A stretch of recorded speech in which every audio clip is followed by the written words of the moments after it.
Hello, and welcome to the College of Creation. My name is Dan. And my name is Michael. And we are Dungeons & Dragons DMs who love to homebrew items, spells, creatures, and features for D&D, and this is a show where we make brand new homebrew every single episode based on prompts that we get from our listeners. Thank you, listeners, for all of your wonderful prompts. And this one is interesting. Yeah. This one was a very interesting one. We're back to making subclasses. Back home. Once again. This is what we like to do. I love a subclass. And this time we made paladin subclasses. These are very much not the typical paladins that you know and love. These are paladins with bad ideals. Paladins that devote themselves to something that can be interpreted as bad. And I think that was the tricky piece for me, was like, I am definitely not a moral absolutist. So the idea of like something being truly bad is different. To me, there are very few things there. And there are a lot more things that are like generally understood to be bad, but you can see how in the right context a villain would reasonably come to the conclusion that this is the right thing to do. Correct. Which is not to say that they're not villainous or whatever, but like you can see a lot of ways where the existing paladin oaths could be twisted to serve a nefarious purpose. Sure. Similarly, I think you can see a lot of seemingly nefarious things that someone who is otherwise fairly good could be sort of taken into and convinced that such a thing would be a good and noble cause. Yeah. So it was a little bit tricky for me that way. I agree. I veered way off from what I thought I was going to do last week. I mentioned maybe taking some inspiration from the old like Adam West Batman series Joker, the Joker, like super campy, evil but like deliciously evil. Yes. Nefarious type of villain. And I started with that, and I took a hard right away from that, for better or for worse, I guess. Hey. If nothing else, this was an interesting experiment in trying to spearhead something that is objectively ungood, you know? Right. Maybe bad is not the right, that's maybe too much of a blanket term, but decidedly not heroic is what I was trying to shoot for more than anything. It's not your very cut and dry, you know, sort of paladin. And I think that like the things that you were talking about, this like Cesar Romero, this thing that to me calls to mind maybe the idea of like an oath of chaos, you know, that just doesn't feel very paladin-y. It feels like it would be very hard to fit it into the paladin structure with your channel divinity and your aura. Like I can see some creative possibilities coming out of that perhaps, but it is more of a stretch than certain other things, which I think, you know, it's not hard to see where the more paladin-like level of devotion leans toward certain very negative things. I think we talked about it last time. The oath of conquest is to me very much like that's already a bad paladin. That's already something that I think is, you know, yes, it's a paladin level of like devotion, and like it's knightly, and it is like focused around power. I also wanted to mention another thought that went through my brain was just to bring something that I had already made. Because I have already made a paladin. I don't remember if we've talked about it on the show before, but I made it for a player of mine when we started playing in like a sort of underground kind of campaign. Yeah, is this the mob paladin? Yes. Yeah, so we talked about a while ago. Yeah, it's this paladin that like it's the Oath of Whispers is what we called it, but technically the name that we started with and the name that both of us really liked, but then I wanted to make it more general, was the Oath of Omerta, which is, you know, the sort of It is the law of, paying back in kind, and it is this like, it's this ideology, right, that guides so much of our understanding of like mafia and mob media and stories and stuff like that. But that to me was like, my first thought was like, oh, that's a really cool idea for this. That like, yeah, you're not dedicated to like the kingdom. You're not dedicated to like these good ideals. You're dedicated to like the seedy underbelly of society and like some crime boss who like, you're in the family, and so your oath is to the family. To the family. Right. So that's the idea of it, which I think is really dope. But also, as I started to get into it a little bit more and think about it a little bit more, I was like, well, but the guy who was playing that was not playing a like evil character. He wasn't like, his character's alignment was definitely not evil. It was much more neutral. And I feel like that's the kind of thing that like, this is the idea that I mean when I say that like, these kinds of things aren't very cut and dry, because you can see that, yes, from the perspective of like the law and order part of society, that is a bad ideal. But you can also see how like, yeah, but you're looking out, you can spin it. You're looking out for like the little guy, you're looking out for your people. And so that's good. That's still good. And there's still a code involved there. So it is an interesting piece. But I decided not to do that. I decided to try and go a little bit further down the darkness and badness route as much as I could, although it's still questionable. But yeah, I think that I love paladins. I love making paladins. I think paladins have a fascinating progression. It's really, really formulaic. Your favorite class, correct? Yes. Paladin? Paladins are my favorite. Why is that? I know that we've talked about it, and we've talked at length why the ranger is my favorite class. I don't know if we've ever actually gotten into the weeds. Why? Oddly enough, yeah, I think it's a lot of the same reasons that ranger is your favorite. I think there's a lot of thematic material there to play with. You get a little bit of everything, right? Which is a thing that I like. Yeah. You can be a frontliner. You can be just a martial type fighter. They are the two half casters. You can fit those classes, some casting in there, especially you can lean towards really thematic casting because you have a much more limited set of spells to choose from. So you have to get creative with how you use them. You have to get creative with how you flavor them. And you get some healing and some utility stuff going on as well. Things like divine sense and various other subclass features and stuff that give you some utility as well. So I think it's a lot of the same reasons. It's just that I lean towards paladin for, I don't know, some reason that I don't lean towards range. But I gotta say, I still really love rangers. I think maybe it's probably just that they always have had more combat viability. Yeah. And I think that the rangers had to fight to get to that level. Yeah. Paladins have been that from the jump. So yeah. That's probably something to do with it.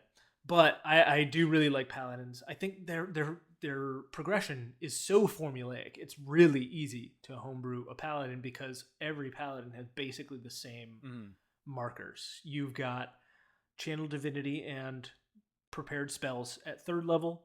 You've got an aura effect at 7th level. You have a defensive buff at 15th level, and then you have some sort of like transformative capstone. Every single one has basically the same thing. And then it's done. Yeah. Which is really different than some other classes where like the progression is not as totally easy to see, and like where the defensive bonuses and where the rocks and where the ribbons aren't always the same. Rogues are that way, or I find it really difficult sometimes to pinpoint what I want to do with a rogue because each subclass, it seems, follows its own story. And paladins are all just like, it is overt. It is right there to see. I think I actually have more difficulty with paladins for that very reason, because my instinct is always to not follow the pattern. Sure. And so that kind of leaves me floating out in space with paladins, because like, where do you go? You have to be viable as a paladin. You have to make sure that the subclass is usable. You can't make something that nobody's going to want to play. But also, I'm hardwired to just not want to do what everybody else is doing, at least for the published material. So that, I guess, maybe the context in which you're creating. If you're making something for a published text, follow the rules 100%. If you're doing something like this, there's a little bit more space. There's a little bit more room to wiggle around. Yeah, and like I say, once you kind of know the rules, it's much easier and more satisfying to break them in the cases when you want to make it make sense. So that's always delightful. But Michael, I think we should get into it, because I know you've got a lot to go through there. Yeah. And I certainly have some too.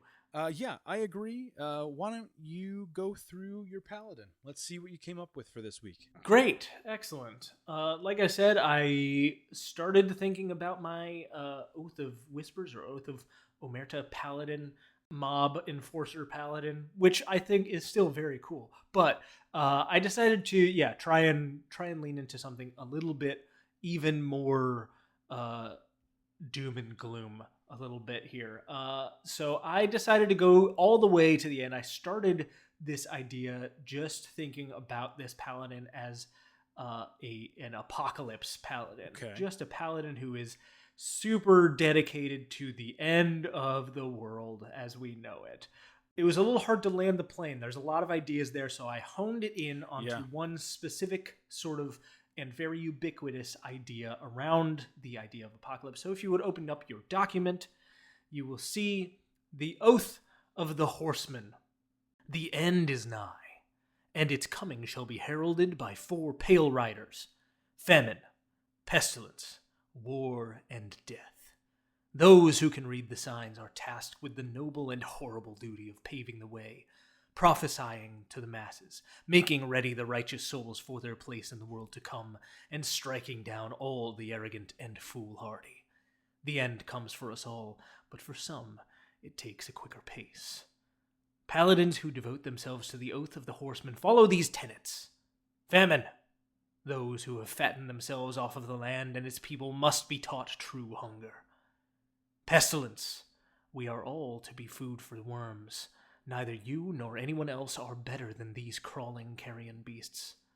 War. To live is to be subject to violence. Be its just arbiter, not its victim. And death. Death is not a soldier astride his horse. He is a plowman, tilling the soil and ripping the weeds from his field so it may sprout with new life. So, here we go. At level 3, I mean, this is just somebody who is like, I have seen the end of the world is coming. It is my job to make sure that this world is ready for whatever happens next. Yeah. Whatever god or entity in your world you want to infuse this paladin with their zealotous ideals, go for it. Whether the end actually comes, not important. At level 3, you get oath spells. These are aggressive, I will say. These are much more aggressive than your standard oath spells are for paladins. But of course, you get Compelled Duel, Ray of Sickness at level 3. I tried to theme all of these around at least one of the sort of 4 horsemen ideas. So Compelled Duel and Ray of Sickness for war and famine or pestilence. Crown of Madness, Ray of Enfeeblement. Up to 9th level, you get Bestow Curse and Spirit Shroud. At level 13, Blight and Sickening Radiance, which is a great spell, by the way. Oh, it's so good. So good. And 17, Anti-Life Shell and Insect Plague. Then at level 3, you also get the Feast and Famine feature.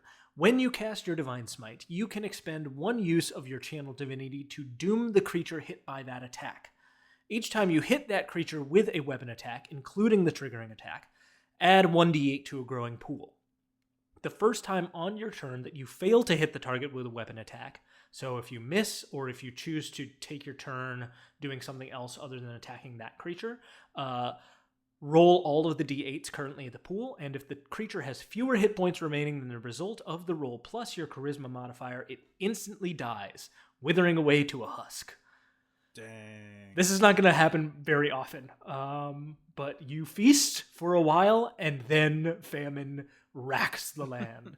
Yeah, that would be dope if you just keep like pummeling on a massive enemy and then just manage to get over the edge when it's got like 30 some hit points left. You're like, nice. At level 7, you have the Aura of Pestilence. Gnats and buzzing insects swirl around you, hindering your foe's movement. Any creature that misses you or one of your allies while in your Aura of Protection immediately takes piercing damage equal to your proficiency bonus. Nice. Additionally, at level 15, you get Holy Warcry, which also might be a little bit of a beefy feature, but I think it's fun and cool. So as a bonus action, you can call out Divine Command to your allies. Until the beginning of your next turn, you and all of your allies within your Aura of Protection can add your Charisma modifier to your armor class against melee and ranged weapon attacks. Beautiful. So you can do this on a bonus action every turn. You just have to do it every turn. And it stops working at the beginning of your turn. So as long as you keep shouting out this war cry, this armor class bonus keeps hitting. As soon as you take your bonus action to do something else, you don't get it for that round and that sort of thing. But a nice little thing that just adds a little bonus action for you. It's very like Nazgul-esque. Yes. Very much so. Very much just like keeping the war cry loud so as to distract and weaken your foes. Unnerve your opponent. And then level 20, you get the Death Rider feature. This is, the full transformation capstone. You can use your action to take on the Visage of Death itself for up to 10 minutes. You can immediately summon a steed as though you had cast the Find Steed spell, and additionally gain the following benefits. So even if you don't have a steed prepared, you don't have to spend a spell slot, whatever it is, you cast Find Steed, your steed immediately appears next to you. Additionally, you gain the following benefits. So your steed's movement does not provoke opportunity attacks. Your weapon attacks gain the reach property and deal an additional 1d8 necrotic damage on a hit. You and your steed are considered invisible in dim light and darkness. And any creature of your choice that starts its turn within 30 feet of you must succeed on a wisdom saving throw or become frightened of you for up to 1 minute. A creature can repeat this save at the end of its turns, and a creature that succeeds against this effect is immune to it for 24 hours. Nice and straightforward, but really dope.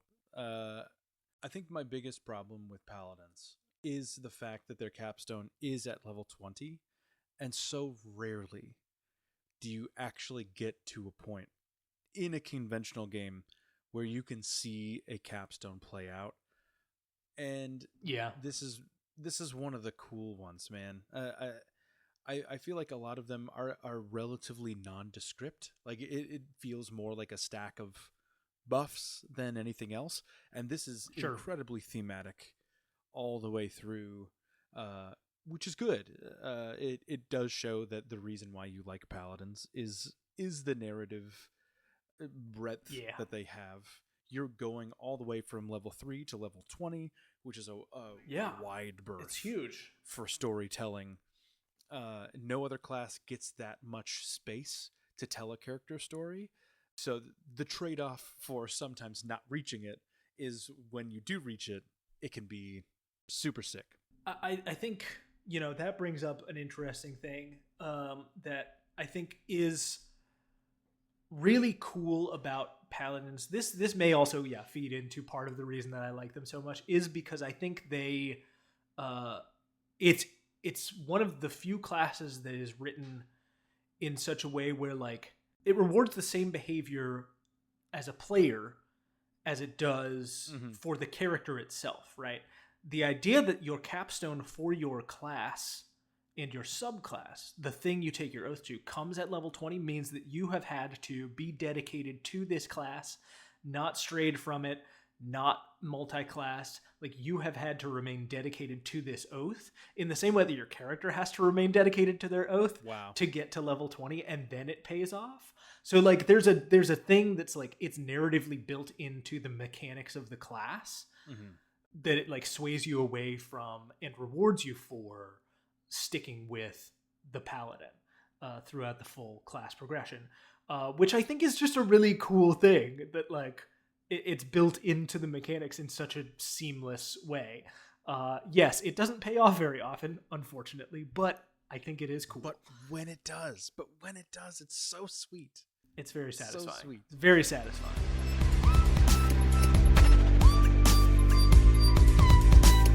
Hey there, folks. Thanks for listening to the podcast.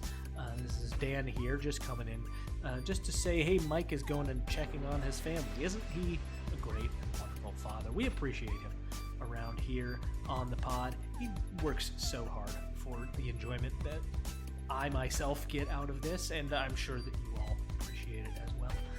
So, you know, hey, if you decide to send us over an email to give us a prompt, that's going to be at collegeofcreationpod@gmail.com. Or if you come on over onto the Patreon, that's patreon.com/collegeofcreationpod, and you want to shoot us a message or whatever, just why don't you include just some nice words from Michael? You know, tell him how much you appreciate his contributions to this show.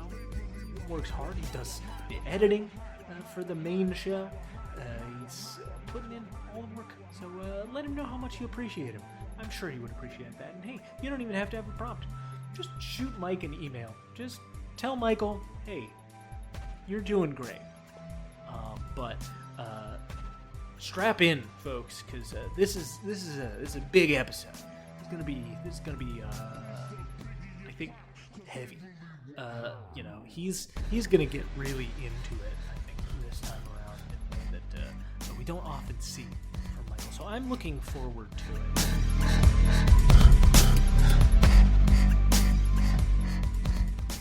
A few things about the Oath of the Horseman. I love that you didn't pick one of the four. Mm-hmm. I had a thought at one point to do a famine-based paladin. Sure. And my problem was I didn't know how to expand it out enough. Yeah. And this is how you do it. You just hit all four of them. Take all four. Why not?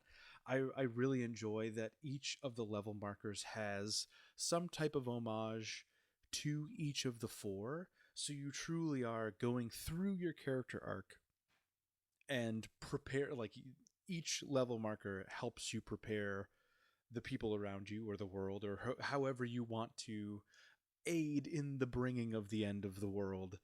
You have something for that. You have a tool that's added at every level marker, and that is very cool and very smart. Thanks. I really like the spells. They for sure are not typical paladin spells. No. And I think it's because all of the published paladins are built in a way that even the Oath of Conquest could skew at least neutral, right? They tried very hard not to fall into chaos or evil. Sometimes maybe to the detriment of the class. Same with warlocks. We've talked about that on the other side of things, but really interesting spells. I think that it's very compelled duel is really cool. Level 15, Holy Warcry.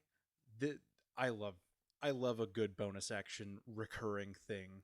One of my favorite spells in the game is Melf's Minute Meteors, where you cast it once, and then every subsequent bonus action, you can launch a meteor out. Yep. I'm a big fan of spreading action economy, and this subclass does that really well. So I like this quite a bit. Thanks. I appreciate that. Yeah. And yeah, you can see how even I could not resist putting some like slightly pulling neutral nobility into the description, at least of the tenets. Like all of the tenets to me are like, I can see that. That's reasonable. That feels actually like, maybe this guy isn't that bad. The world, but like the villains have a reason. It's not just teach the greedy people true hunger, and don't feel like be humble. You are the same as a worm. Silly bug. Don't play the victim, but don't do wanton violence. Do necessary violence. What are you thinking? Be good at violence, but in a good way. But I'd love to see your paladin. What did you make and bring this Mine week? Is almost exactly the opposite. diametrically. If I may, Dan, if you're listening to this within the United States of America, you hopefully are at least mildly aware of the proverbial clown car that is our federal branch of government. Michael, we just call that gestures broadly. Yeah. Yeah. Please survey the land.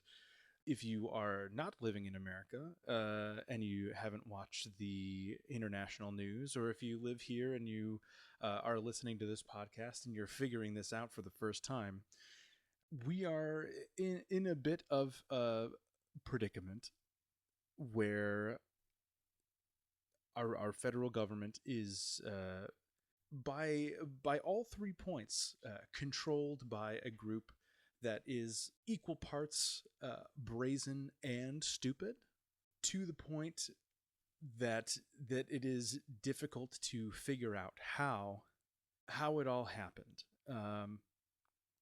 So I tried to, in my time this week, think about the causation of something like that, where the people at the top are the least qualified, and the people in the middle, the ones that they, by all measures, step on the backs of to maintain this astonishing level of wealth and power and misguided notion of tradition that just, preaching one thing and saying everything to the contrary behind closed doors.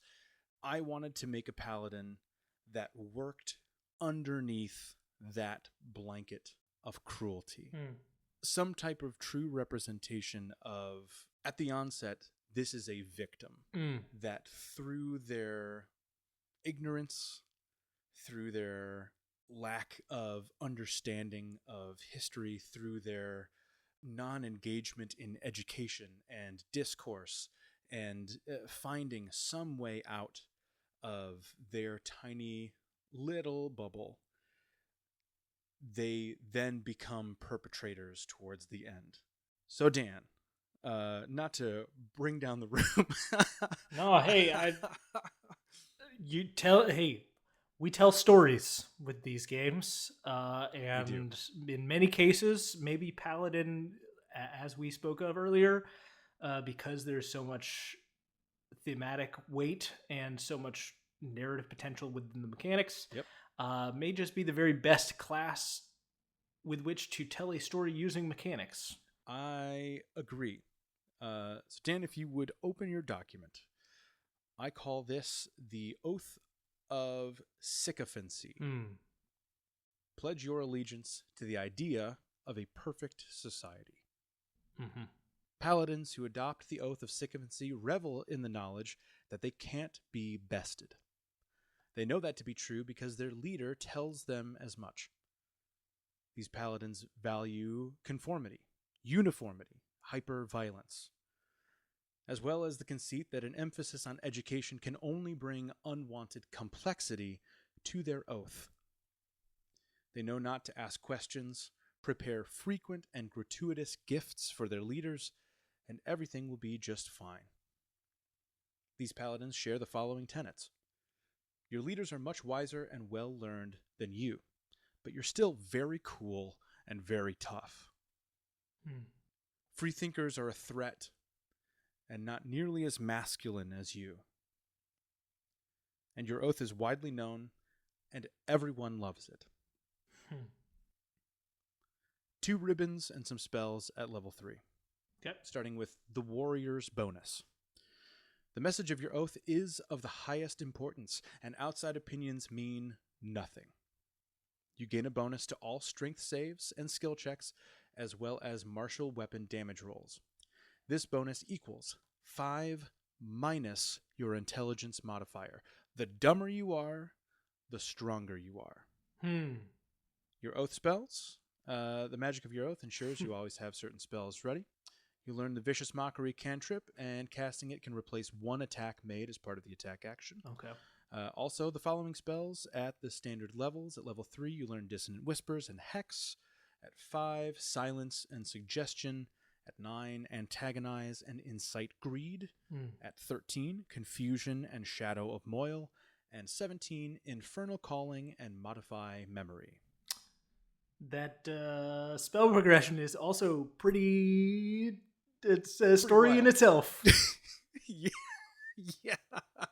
Yeah, already that warrior's bonus already is sinister. There's something deeply sinister about that. That took me the longest to come up with. To have something that is mechanically positive for your paladin, that to everybody else from the outside looking in, they're like, what? Yeah, it seems idiotic. Yeah. But it helps you, right? The more you reduce your intelligence, the better you feel you are becoming in the eyes of what your oath says that you should be. Indeed. Also at level 3, you get the biggest and greatest feature. As a magic action, you can expend one use of your channel divinity to sing the praises of your oath.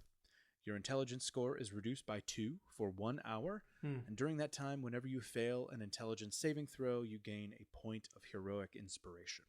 Good. Let's revel in our idiocracy. Yeah. Yep. At level 7, we have the Aura of Affiliation. Any creature that enters your aura of protection must make a charisma save, which can be failed willingly.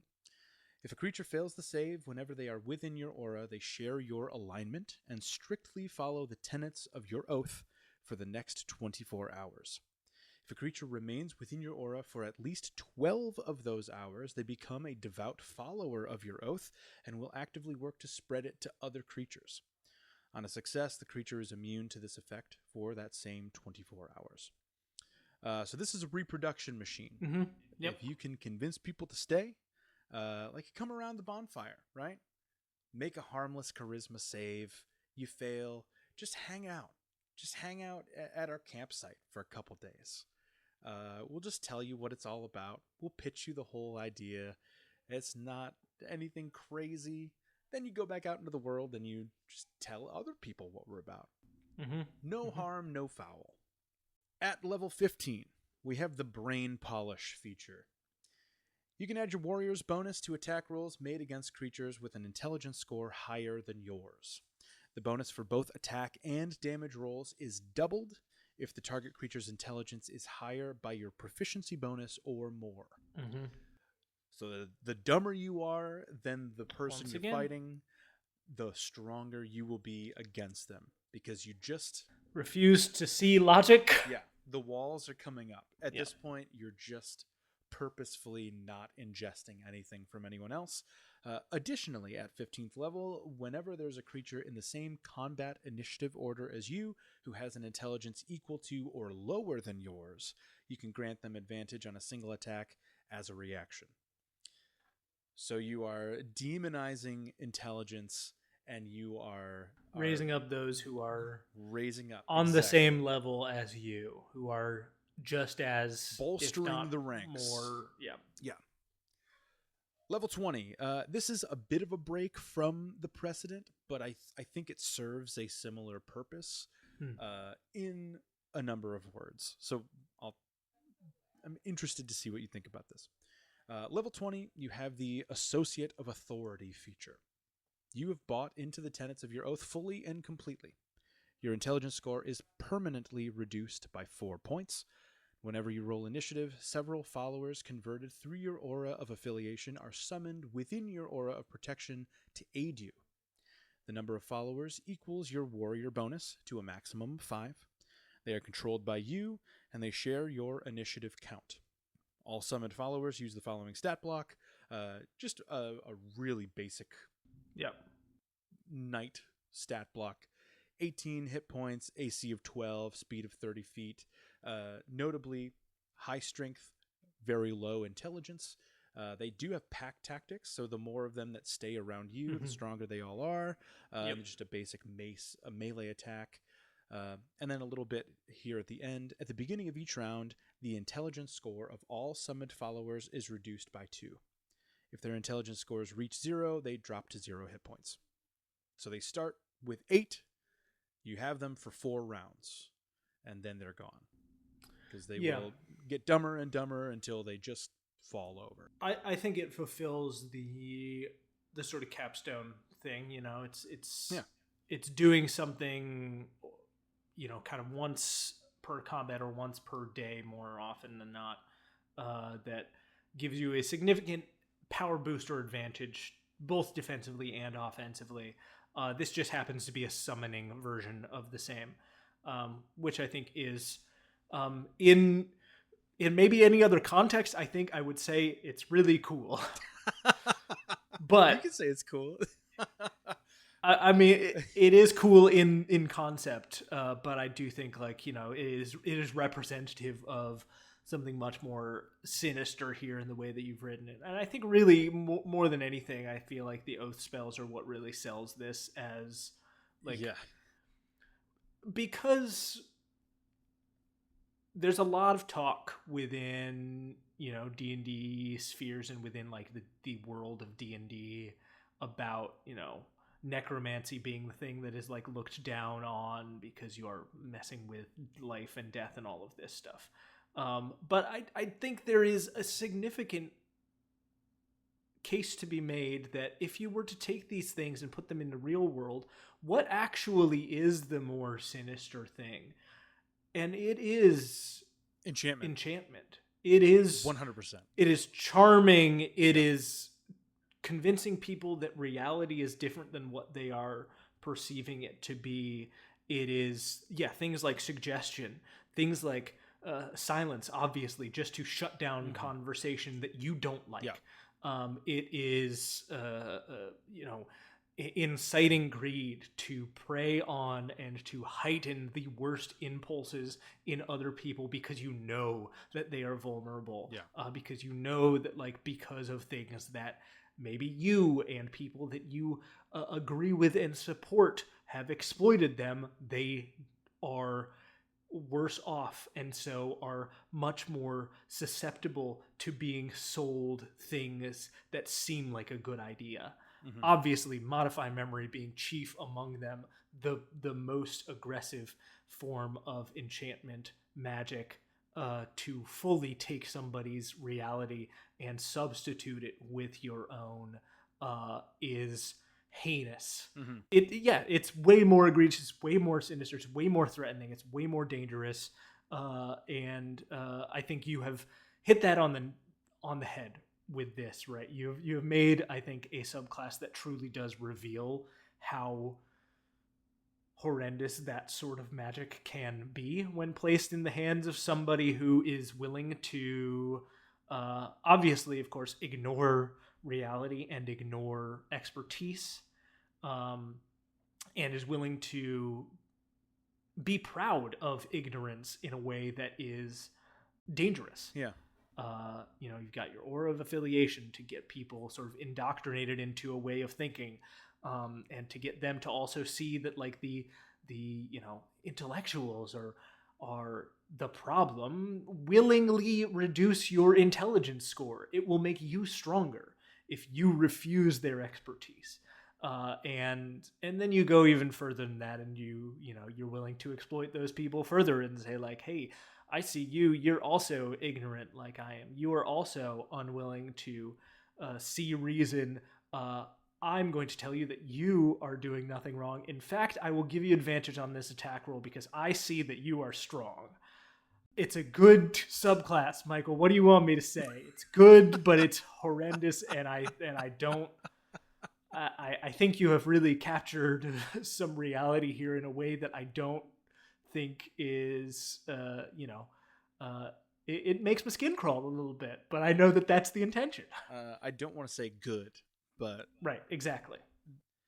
The point of a lot of art is to evoke, right?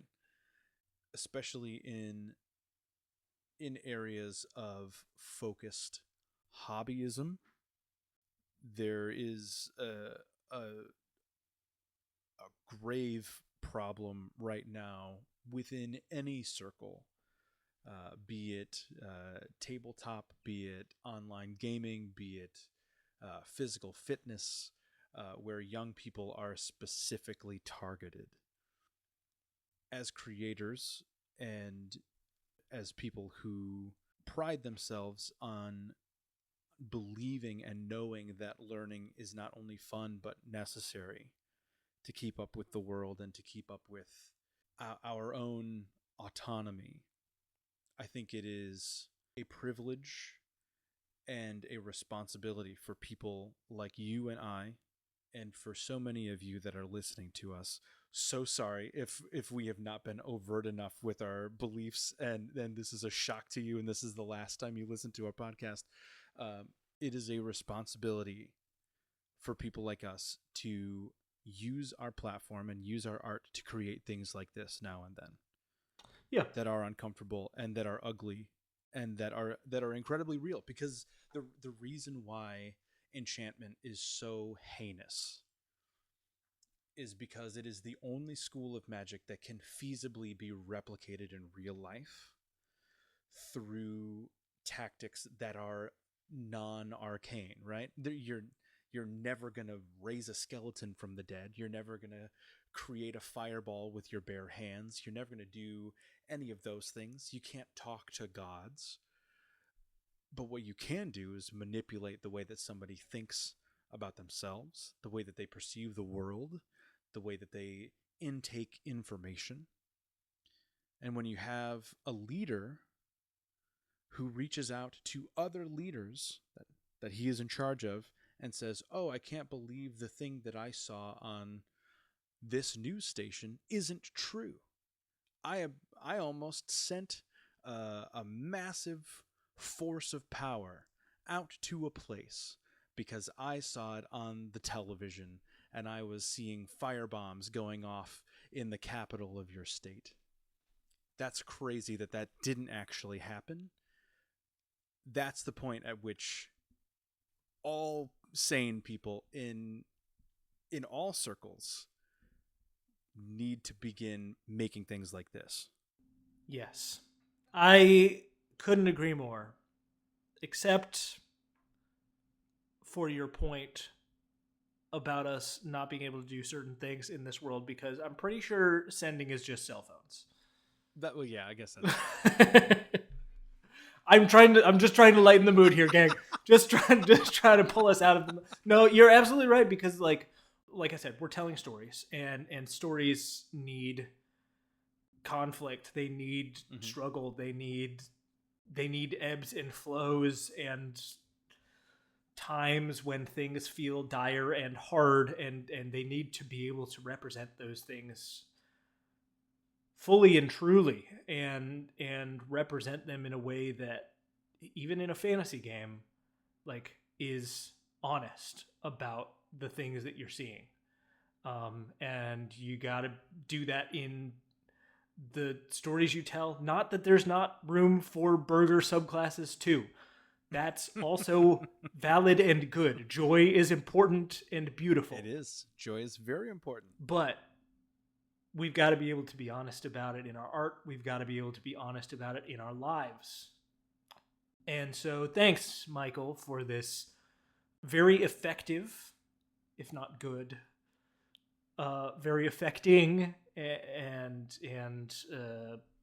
thought-provoking subclass here that I hope I will never use. I hope if anyone that listens to this ever uses this, please make it an NPC. Yeah, you got to make this a villain. This absolutely needs to be a villain. If anyone ever does use it for that, please let me know how it went, because the mechanics are so backwards and so ridiculous, and it makes me think back to where we were in like 2015, 2016. Half the world was laughing because it was funny. There are bits in this subclass that are funny. The tenets are funny. Yes. Right? Like, you're very cool. You're a tough guy. You're the coolest boy in school. And don't you ever forget it. The intellectuals, they're not nearly as manly as you, dude. You could take them. Your dad could beat up their dad every day of the week. No questions asked. Your mom said you were a special boy, and you believe her. Oh my gosh, pinch your cheeks. Okay, and then the next second you blink and you're marching in a line with a bunch of other people who also had their cheeks pinched by their conservative grandmother. There's a point in real life where the joke becomes a very scary and very painful reality. And I think that happens between level 3 and level 7, where you have like, oh, you have vicious mockery and you have dissonant whispers, and it's funny because you're not dumb, and it's fun to make fun of the nerds, and this is all so cool and lighthearted. And then at level 7, you're actually indoctrinating other people, maybe without even realizing it. And I think that is how so many of these people find themselves in situations like this, where it starts out as a joke. It starts out so lighthearted, and eventually it becomes so real that they can't go back, or they can't find their way back on their own. Truly, like two camps of people. Like you said, the people that will ignore, right? They are very purposefully and methodically putting practices like this into place. And then the other people that are just easily manipulated. They are truly an ignorant party that is put into those lower positions as a scapegoat. And they will be crushed eventually, but the whole machine works on top of those people, right? Yeah. And this subclass could be both of those. It could be the ones that are intentionally causing damage, or it could very easily, with that intelligence score, be played as the person who is ignorant to the whole thing and being manipulated into becoming a 20th level paladin of stupidity, you know? Yeah. It's a lot. It's a lot. And what I will say, just to put a pin on this, you folks who are out there listening, maybe I should save this for the anything to say to the people before we say goodbye. But I'm just gonna say this now. Yeah. If you're out there, if you're feeling the feelings that this is making me feel, just generally every day, you're A, not alone, and B, definitely do take your own time to experience joy and to play games like Dungeons and Dragons with your friends, and take a little moment away from everything, gestures broadly again. I hope and trust that we'll keep seeing you out there, and that you will keep being honest about this kind of stuff when you see it, combating it, finding ways verbal about to undermine it in whatever small ways you can, because all any of us can do is the small ways right now, but it all it all adds up. So thanks for doing that and for keeping on doing what you do, and we appreciate you so much. The other day I messaged Dan and I said that my I changed courses on my paladin, so it might not be fully realized. Sorry about that. Also, are you comfortable with things getting a little political? And his answer was, sure. I'm always okay with things getting a little political. A little. Let's look to the future, though. Let's please. In God, life, can we look towards the future? We know what we're looking forward to, but on this podcast, yes, next week we already have something rolled.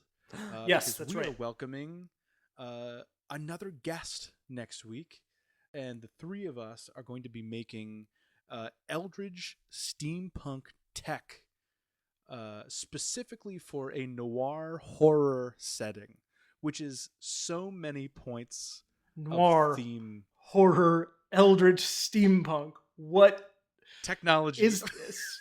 I love it. I love it so much. Yes, Sunfire will be here.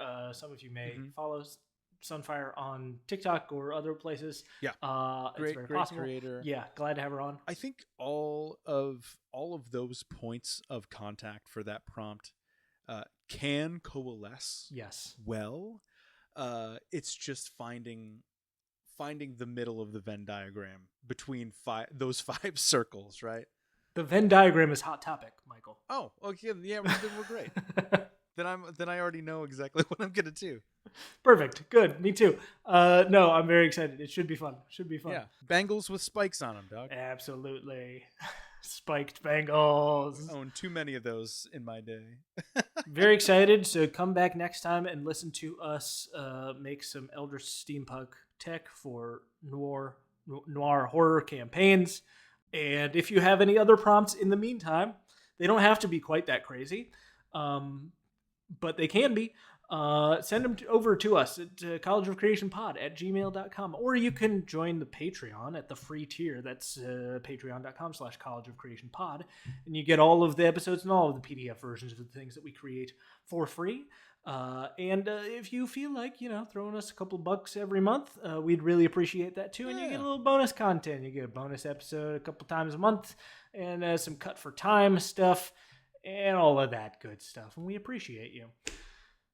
Anyway, Michael, we've already rolled for our new prompt. I feel like we've already kind of covered the things that we need to tell the people before we say goodbye, because they're just so lovely and we love them. You got anything else? No, I think we're probably good. Great. I think we're probably good for today. Great. Then I tell you what, folks, we'll just leave you with this. Please take care of yourselves. Take care of each other. We wish you all the best. And until next time. That's it. Goodbye. Goodbye.